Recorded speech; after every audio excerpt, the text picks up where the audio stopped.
What is going on, everybody? AHS Rules back again with another video. And if you've been keeping up with this series, I thank you. But this is a continuation of a series that, if you've watched each one of them, I have definitely set a different title for it in each of them. But the main course, the main idea is things that I would like to see teams do in the 2023 NBA offseason. The latest title that I am going with, and probably the last one that I'll go with, just because it's the shortest and the sweetest, is my 2023 NBA offseason want list. Now, the first video, I somewhat, what's the word I'm looking for? I'm not going to say, I guess predicted, slash a one of mine is most likely going to come true with Victor Wembanyama most likely going to the Spurs. So my first video, I talked about lottery-related teams. The second video, I talked about play-in level teams. Some teams made the play-in, some didn't. The third video I made was a special edition where I talked about my Memphis Grizzlies and what I wanted to see them do in the offseason. The fourth video was talking about teams that were eliminated in the first round / the play-in. And now we're here for the fifth video in this series, in which I talk about the teams that were eliminated in the second round, and one bonus, a team that was swept in the conference finals, and that will be the first team I'll talk about in this video, and what I want to see the Lakers do this offseason. Now, the key word there was they got swept in the conference finals to the Nuggets. Congratulations to the Nuggets again. I'll talk more about them down the line when the finals are going on. But anyways, I fully imagine the most logical thing, and the thing that we've kind of heard from people with the team, is that they're most likely going to run this team back. They're impressed with the people that they traded for at the deadline in Roy Hachimura. Before the conference finals, they were definitely impressed with D'Angelo Russell. In the conference finals, they couldn't really do anything with him. And then Jared Vanderbilt, which, again, the conference finals, he wasn't really doing anything. So it definitely is going to be a bit of recency bias. And the last time that we saw those two guys, they will question, but only D'Angelo Russell is the free agent. And I'm going to be honest with you. I have no clue what his market is and what team would be targeting him. But I can understand the Lakers' frustrations and that he didn't really do much in the conference finals and not wanting to bring him back. But I feel the two things with the Lakers. Now, the first thing, which this might be the title of the video, just so it gets more views, because everybody also talked about it, is LeBron James going to retire? And the main reason I probably won't put it in the title of this video is because I'm fairly certain that he's not. We've not heard retirement talks with LeBron until now, basically. And I feel that his comments were in the heat of the moment of losing and definitely questioning if you can be back in this same moment the next year. It's going to be very dependent on the team. It's going to be very dependent on the situation in the Western Conference, because there's a lot of Western Conference teams that were down some of their guys. Like I said, my Grizzlies were down their starting and backup center. Now, again, they didn't obviously go against all these teams in the playoffs, but the Clippers did not have Kawhi and Paul George. The Suns did not have DeAndre Ayton and Chris Paul their last games, but it's very much situational. So definitely you got to think. Also, you didn't just get swept. He gave his all in LeBron James. So the main reason, is LeBron going to be back? I am fairly certain of it. And you just made the conference finals with this team. You can try your best to make improvements. So the moral of the story with the Lakers, I fully imagine they're going to run this team back. If I would suggest, because LeBron is old, I'm not going to say old, but he is old. He's going to be the oldest player in the league next year, because he will announce he's retiring. But I would suggest finding a third star, a bridge star. Now, for everybody, that would probably be Kyrie Irving. But I don't think there's a logical way, unless he takes a massive pay cut, that they can end up with Kyrie Irving, because I don't think the Mavericks would want much from the Lakers without taking away from the Lakers. So if you hypothetically were saying, hey, we sign and trade Roy Hachimura and Austin Reeves, Kyrie Irving, you could think about it, but I think at the end of the day, both sides are just going to say no. But again, that's just me talking off the top of my head and not looking at my notes. But I would say you try to get that bridge third star. Because D'Angelo Russell isn't that anymore. It would take... He used to be. I just don't think he is right now. Especially... Last time I'm going to say it, D-Lo, I'm sorry. Because he did nothing really in the conference finals. But the reason I'm saying that is LeBron is going to be the oldest guy in the league. Anthony Davis, while we want to see him do it all, he just can't do it all. There's very few players in the league that can do it all. Now, the reason I say get that third star is because it helps out both your guys and it helps your team. Problem with that is they tried that before. That was what Russell Westbrook was supposed to be. That ended terribly. So that is why the main thing I keep saying is run this team back and hope that LeBron James comes back, and hopefully that you have that backup plan if he doesn't come back. And you already should have this one now, because I said I fully imagine LeBron's playing next year.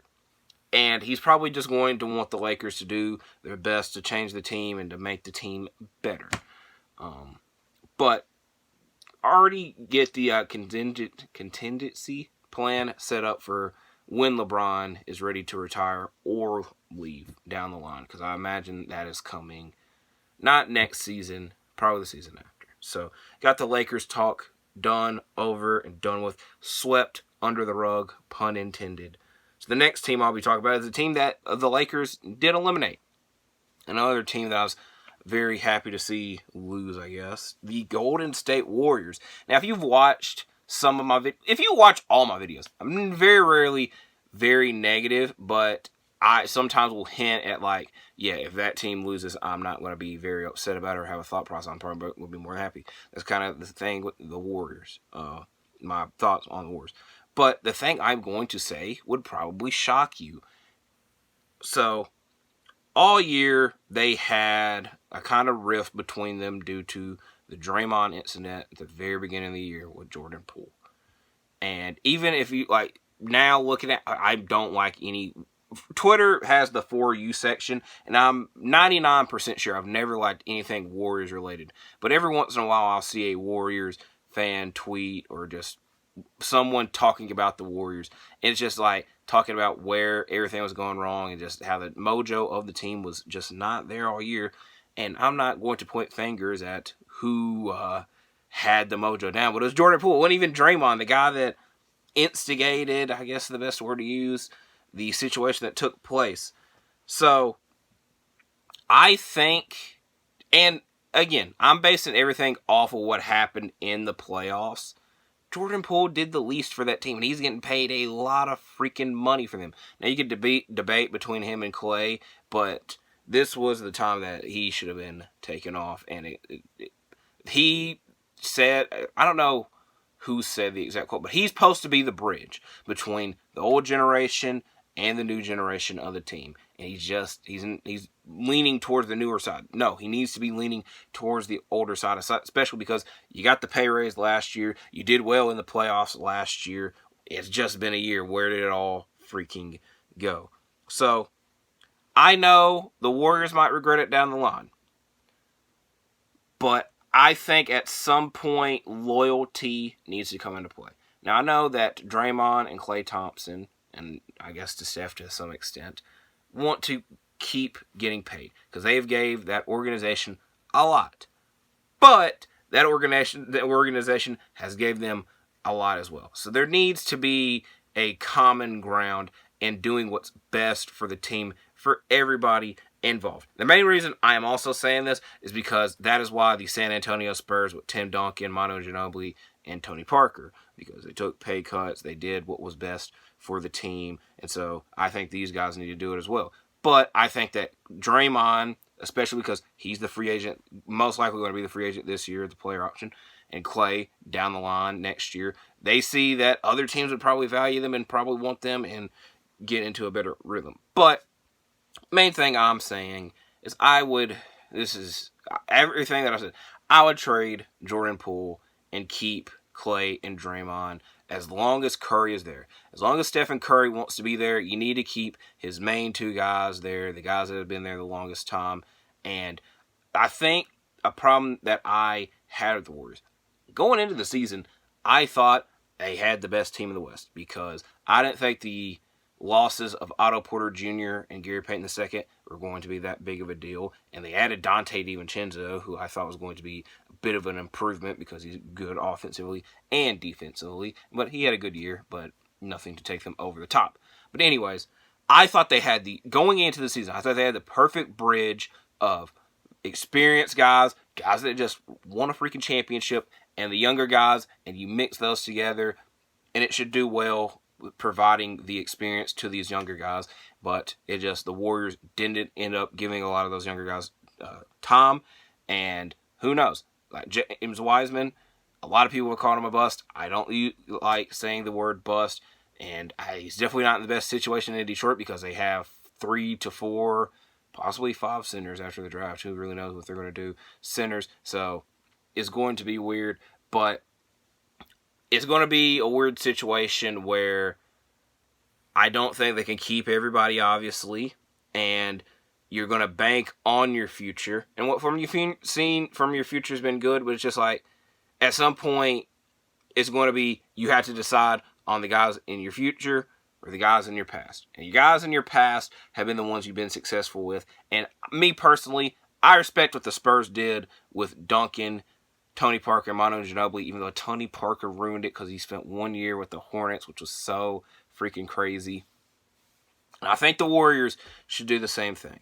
And I know this is crazy, but I'm suggesting trading Jordan Poole because you're going to be paying him a lot of money.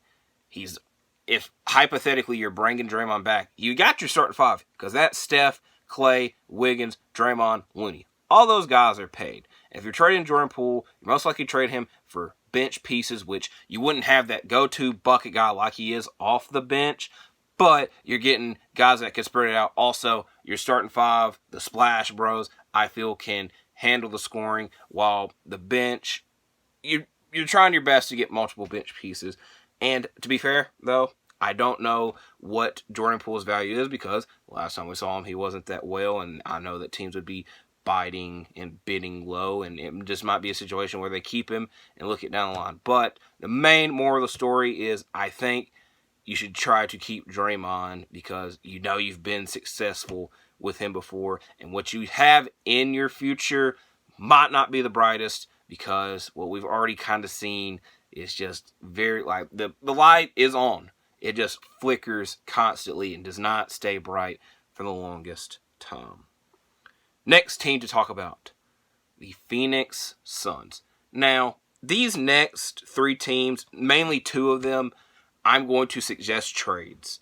Now, I love talking about trades. I love looking at trades on Twitter and just not on Fanspo. Fanspo, those are some crazy trades that don't really make sense, but I don't have an account. I do it just to see if the money and timeline matches up. But anyways, the thing with these trades that I will be saying, I'm not saying it from the perspective as if I am the team's GM. Because obviously, if you're a GM, you're trying to get as much back as you can. Or in these situations, you probably could get more back, but I'm trying to create a bit of an equal playing field for both teams. So more of the story. I'm not the GM. I'm in this hypothetical situation. I'm not the GM. I am a fan wanting to see these situations take place. And the main reason I am pointing this out is because talking about trades with fan bases are very toxic.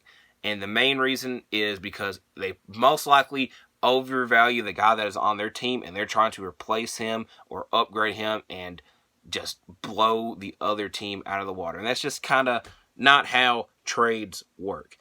And we'll get to it when I talk about these trades. But for the Phoenix Suns, you're most likely trading Deandre Ayton. He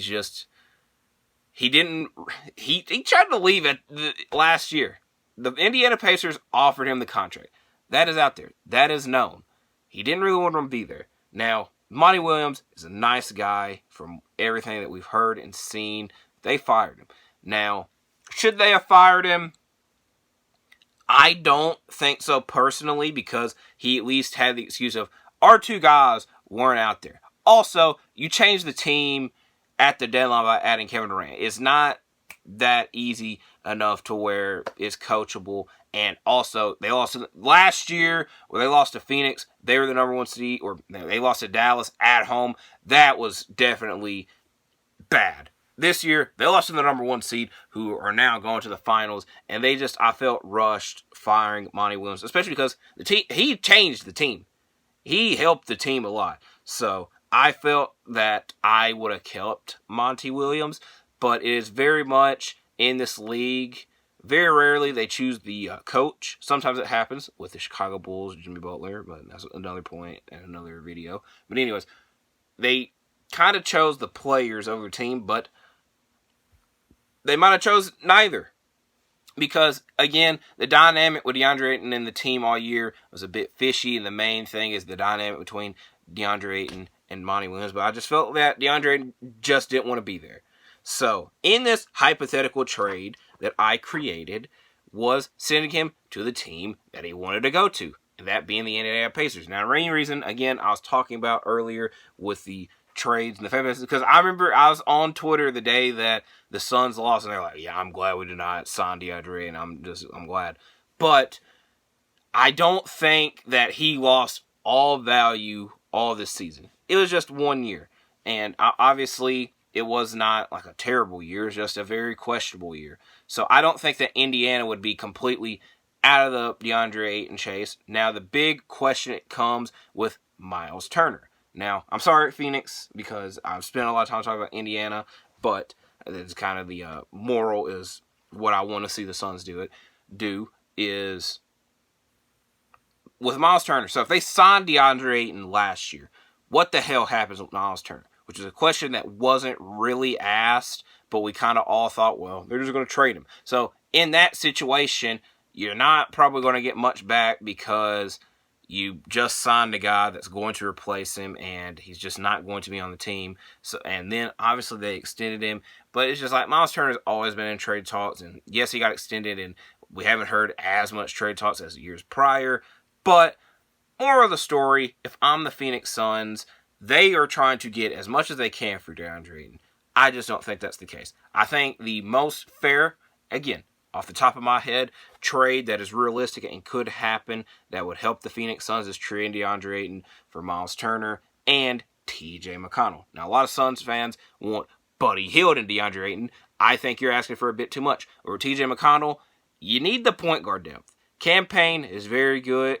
Very good is a bit of a stretch. He is good, but obviously he couldn't carry the load when Chris Paul was out. And Chris Paul is very old, and I don't like saying the word very fragile, but he injury prone, I guess the word that I was looking for.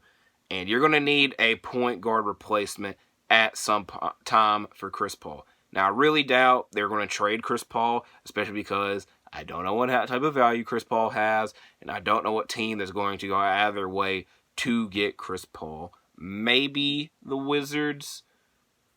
But because I mainly feel that with the Chris Paul trade, he is old. He does not have much time left. I'm sorry, Chris Paul, but you know it. If you want to debate me about it, you can. But anyways, I don't think he's going to be willing to do what he did for that Thunder team a couple of years ago and mentor all these young guys. Like, because I saw a hypothetical where he ends up with the Raptors and then the Suns get Fred VanVleet, which I just don't like that mesh up as well. But just like, I don't think he's going to be willing to stay there. And he wants to compete for a championship. Now, if he's going to ask for a buyout, who knows? I really doubt it. But the main thing is, I'm saying T.J. McConnell and Miles Turner for DeAndre Ayton. Because Miles Turner is going to replace and be a bit of an upgrade in some of the situations that DeAndre Ayton is not going to be. And T.J. McConnell, you're improving your point guard depth, which you obviously need. Now, obviously, other things that the team needs to do, and it was something that I expected them to do at the deadline or after the deadline, is to add a lot of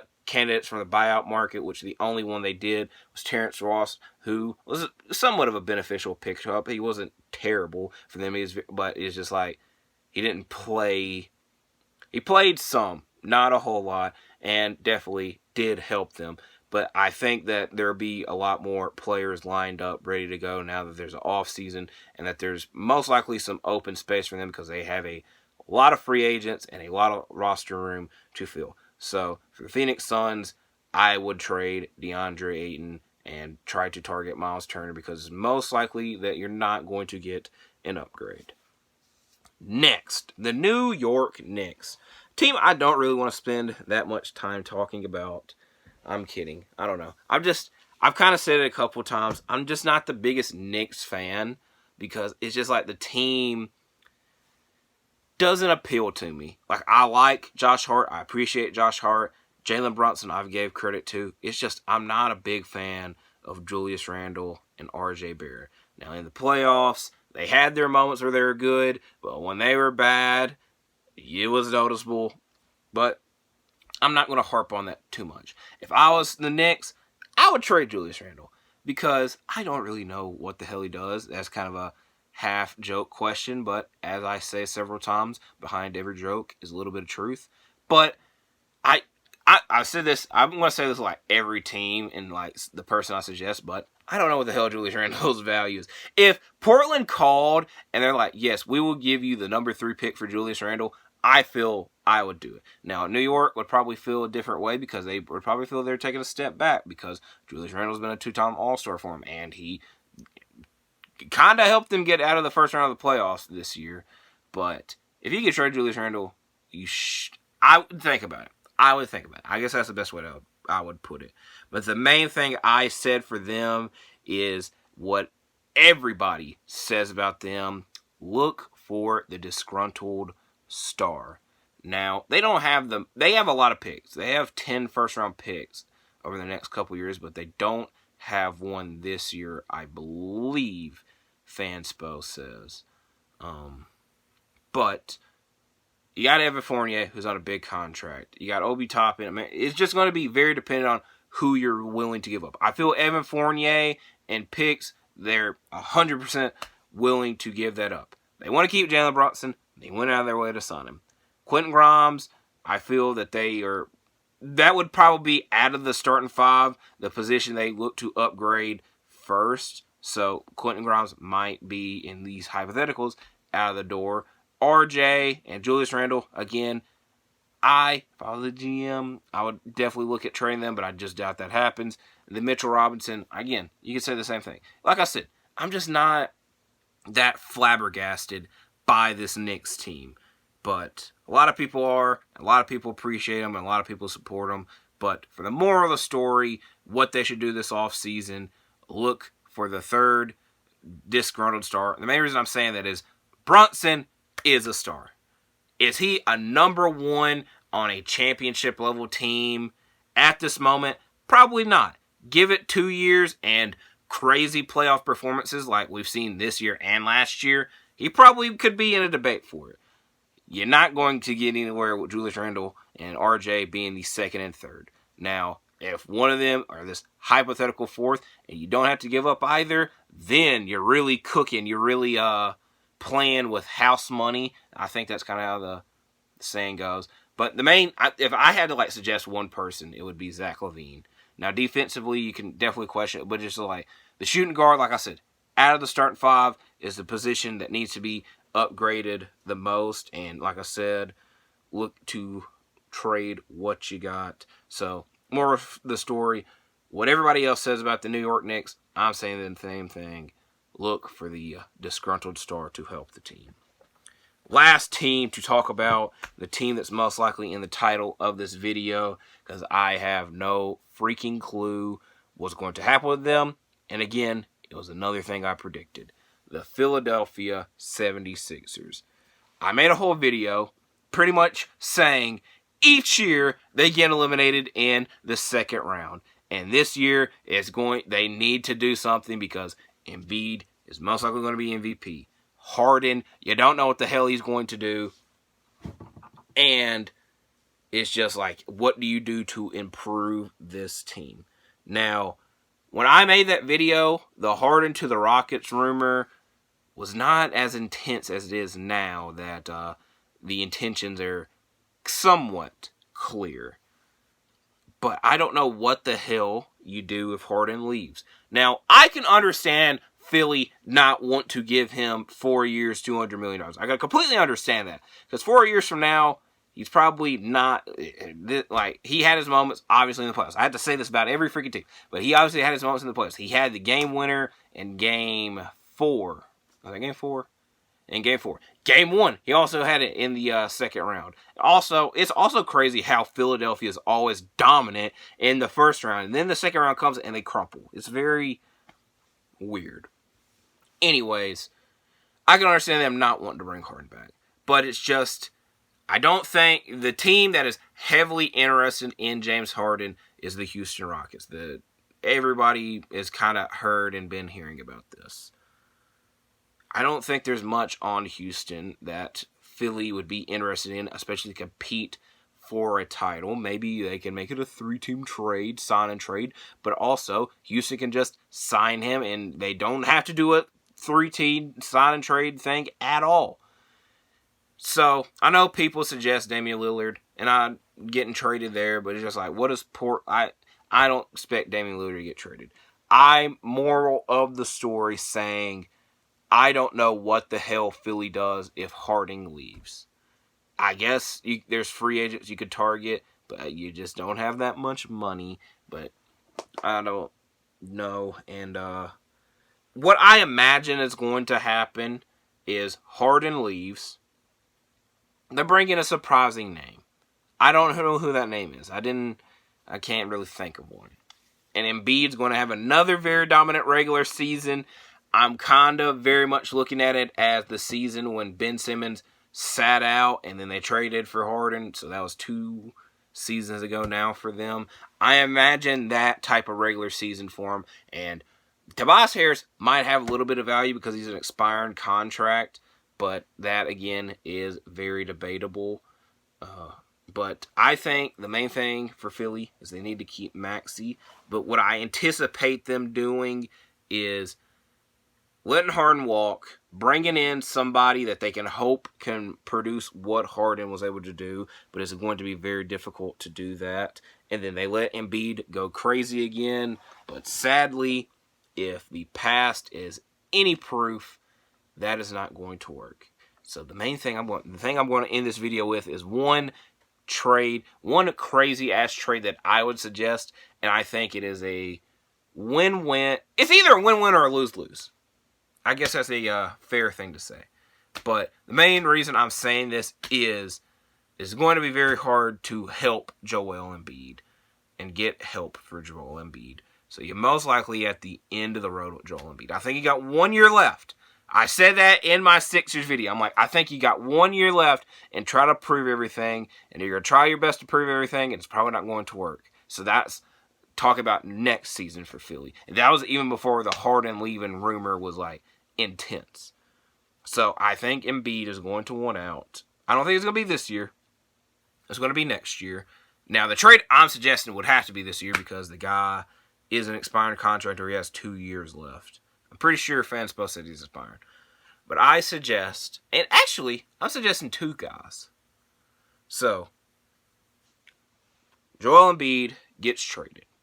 That's the main reason I'm saying that is because I think down the line, it's going to end with Philly trading him. When my prediction would be next year. And you call up the New Orleans Pelicans. And the trade that I think would help Philly, and Philly would really like, is to get Brandon Ingram, Jonas Valanciunas, and picks. The main reason I'm saying this is because New Orleans has a lot of picks, and they've been drafting, and the guys have been good, but it's just, at some point, it's very much what we say about OKC, but they just don't have as many as OKC does. At some point, you have to trade the guys because you can't just have all young guys there, and you can't, with OKC especially, you can't draft all of them. So they have picks to give up. How many are you giving up? I would say at least 3, probably 4 or 5. Embiid is an MVP. With Ingram, I think he fits perfectly with Philly, and we know that he can carry his own and produce offensively because he's been doing that in New Orleans, especially without Zion Williamson. Valanciunas, he's going to be able to put up good numbers as a starting center, and Valanciunas is a starting center. He's just not going to be able to dominate like Joel Embiid does. But I guess you can also, and this is like I said, I got 2 guys. You could swap this and do Zion Valanciunas for Embiid. But the main reason I'm also suggesting this for New Orleans is because you got CJ McCollum. I'm backtracking, talking about New Orleans. If you could trade CJ, I would, debatable. But you got good Ingram replacements already on your team with Herb Jones and Trey Murphy. And you can't play Herb Jones, Trey Murphy, Zion, and Ingram all together unless you got Zion at the 5, which, to be fair, it's been so long since we've seen Zion play that it just kind of seems like a rare entity, not just him playing that 4 guys playing at the same time. And like I said, you got a somewhat replacement for Ingram, but if you're willing to trade Zion, which I asked earlier in this series, you got a replacement for him as well. So, to recap, for the Lakers, run the team back. If you can get a third star to help the team out, do it, but the last time you tried that, it didn't work. The Warriors, extend Draymond and Klay to match Steph. That way you keep the big 3 together. And most likely, trade Jordan Poole. The Phoenix Suns, trade DeAndre Ayton. I recommended for Miles Turner and TJ McConnell. And look for the veterans for your bench and a 3-and-D power forward, preferably, because you are going to need all the defense that you can get. For the New York Knicks, I would recommend trading Randall, but I don't think that's what's going to happen. So then you look for a disgruntled star to help your team because you got a great playoff performer in Jalen Brunson. You need to get another one. That way your team can perform well in the playoffs.